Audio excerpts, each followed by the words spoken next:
I think my first point is knowing what interests you and what you want. I'm a great believer in people taking courses at university on subjects which really interest them, and this follows through when it comes to having a career. By and large, the things which drive you over and above the need to earn a living and possibly in time to support a family will influence the way you develop your career. I became a lawyer almost by accident. I did history at university and then research into medieval history, but then the need to earn my living took me on a vacation visit to Freshfields, and I became keen on trusts and tax, and I am even to this day, and I feel a great sense of excitement when I get a new trust matter or a knotty tax problem. Knowing how you want your career to develop is harder because it can be more circumstantial. But I was prepared to take my time, go for opportunities when they arose, and I had different priorities at different times. I have 3 children, and it's interesting to see over the years how the pendulum has swung, working part-time when they were small, increasing the amount of work as they grew older, and now I'm working incredibly full-time as they themselves start work. I think I mostly ignored glass ceilings.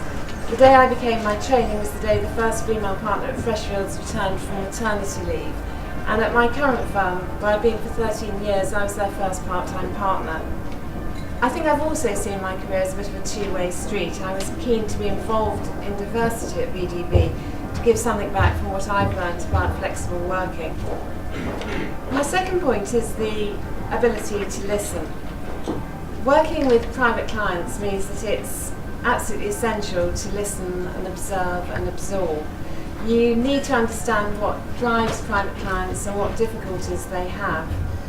And as a trusted advisor, you're often in a very privileged position, and listening and drawing out from what you're hearing is a real skill. And it's not just with the clients. I think it's a very necessary skill in the workplace. You need it when you're a junior to see how your colleagues approach matters, and you need it when you're senior to manage your teams and then to contribute effectively to management. But in a world where there's perhaps too much voicing of opinion in some parts, it seems to me that standing back and listening is to be encouraged. And finally, less is more. Being a lawyer involves technical skills. Clients need to feel that you've covered all the questions and that you're giving good advice for their situation. And what they want is lucid and well-presented advice, so diagrams, charts, action plans, but they don't want scores of pages of advice. You need to have the backup material on your file, but they need to feel that you've understood them, their family situations, their businesses and estates, and that you've got a sound judgment. And this comes from experience, which just accumulates over the years.